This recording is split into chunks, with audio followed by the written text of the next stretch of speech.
Hello everyone, we are the team of Monica's Nursing Academy. So today we will discuss about communicable diseases. तो communicable diseases की बात करें तो इसमें हम सबसे पहले बात करते हैं कि communicable diseases होते क्या। ये वो डिजीजेस हैं जो एक पर्सन से दूसरे पर्सन को ट्रांसमिट होते हैं, ठीक है। और अगर हम इसकी बात करें तो ये किसी इन्फेक्शियस एजेंट के थ्रू ट्रांसमिट हो जाएंगे फ्रॉम अ सोर्स और a reservoir to a susceptible host. मतलब किसी सोर्स या किसी रिजर्वायर से ये एक होस्ट में ट्रांसमिट होते हैं।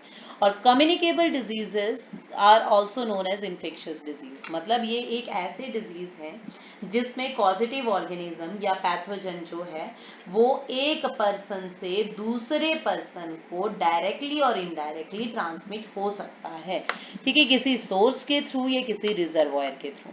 अब वेरियस इन्फेक्शियस एजेंट्स हैं हमारे पास, जैसे कि वायरसेस हो गए, bacteria, fungi, protozoa, worms.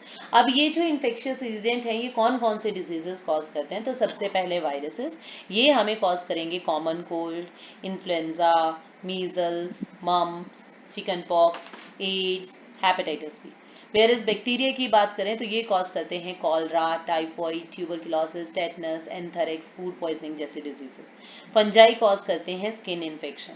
प्रोटोजोआज are responsible to cause malaria, kala-azar, amoebic dysentery, sleeping sickness, ठीक है। And worms are responsible to cause intestinal infections and elephantiasis। तो firstly we will discuss about tuberculosis. जैसे कि ट्यूबरकुलोसिस की बात करें तो ये एक इन्फेक्शियस डिजीज है जो हमारी लंग्स को अफेक्ट करता है। And it is also known as tuberculosis is also known as white plague.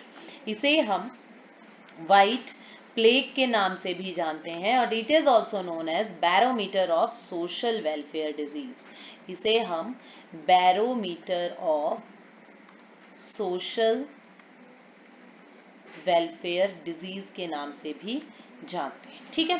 अब अगर हम इसकी बात करो, अगर पेपर में आपको क्वेश्चन आता है कि व्हाइट प्लेग क्या है या ट्यूबरकुलोसिस का दूसरा क्या नाम है, तो दैट इज व्हाइट प्लेग और barometer of social welfare disease, ठीक है। अब अगर हम इसकी बात करें तो ट्यूबरकुलोसिस में मेनली हमारी यहाँ पे जैसे हमने पढ़ा कि लंग्स अफेक्ट होती हैं। लंग्स में भी बात करें तो हमारी अपर लोब अफेक्टेड होती हैं। ये जो अपर लोब्स होती हैं बच्चे, इनके अंदर हाईली कंसेंट्रेटेड ऑक्सीजन प्रेजेंट होती है। तो मोस्ट कॉमनली ये यहाँ पे ट्यूबरकुलोसिस में हमें पल्मोनरी ट्यूबरकुलोसिस मोस्ट कॉमनली देखने को मिलता है। और इसके अगर कॉजेटिव एजेंट की बात करी कि what is the causative agent of tuberculosis, तो इसका कॉजेटिव एजेंट रहता है माइकोबैक्टीरियम ट्यूबरकुलाई। Mycobacterium tuberculi. अब बात करते हैं कि ये tuberculosis, pulmonary tuberculosis most commonly cause करता है। बाकी ये हमारी intestine, meninges, brain, bones, joints, lymph gland, skin, इन सबको अफेक्ट करता है। और ये डिजीज जो है it also affects animals. Animals को भी ये अफेक्ट करता है, जैसे कि कैटल। किसे अफेक्ट करे? एनिमल्स में ये कैटल्स को अफेक्ट करता है। और जब ये कैटल्स को अफेक्ट करेगा then it is known as bovine tuberculosis. तब हम इसे क्या कहते हैं? बोवाइन ट्यूबरकुलोसिस के नाम से जानते हैं। और इसमें आप बात कर सकते हैं इन्फेक्शन सोर्स क्या रहते हैं, तो वो है इन्फेक्टेड ह्यूमंस और बोवाइन। बोवाइन मतलब मिल्क और मिल्क प्रोडक्ट से भी ये इंडिविजुअल्स में ट्रांसमिट हो सकता है ट्यूबरकुलोसिस। इंक्यूबेशन पीरियड इसका बच्चे रहता है वीक्स से लेकर मंथ्स तक एंड 2 years। दैट डिपेंड कि कितनी इन्फेक्शन हो रखा है और इंडिविजुअल की इम्यूनिटी कैसी है। मोड ऑफ ट्रांसमिशन तो बेसिकली ये ड्रॉपलेट इन्फेक्शन के थ्रू ट्रांसमिट होता है, ठीक है। एंड कफिंग के थ्रू ट्रांसमिट हो सकता है, ठीक है। और एयरबॉर्न ट्रांसमिशन आप बोल सकते हैं कि यहाँ पे हमें एयरबॉर्न ट्रांसमिशन इसकी देखने को मिलती है,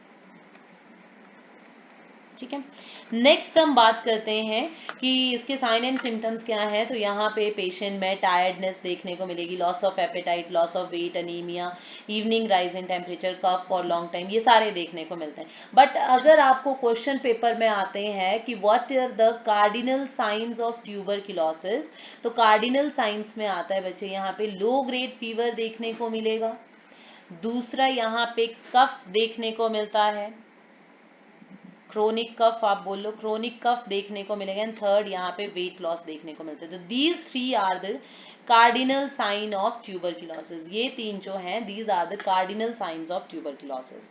अब अगर हम इसकी बात करें कि अर्ली केस फाइंडिंग ट्यूबरक्लोसिस की कैसे करते हैं, तो डायग्नोस्टिक टेस्ट में, डायग्नोसिस में हम बोलेंगे sputum microscopy is the confirmative diagnosis of tuberculosis. ये क्वेश्चन पेपर में पहले भी पूछा गया है कि what is the confirmative diagnosis of tuberculosis, that is sputum microscopy.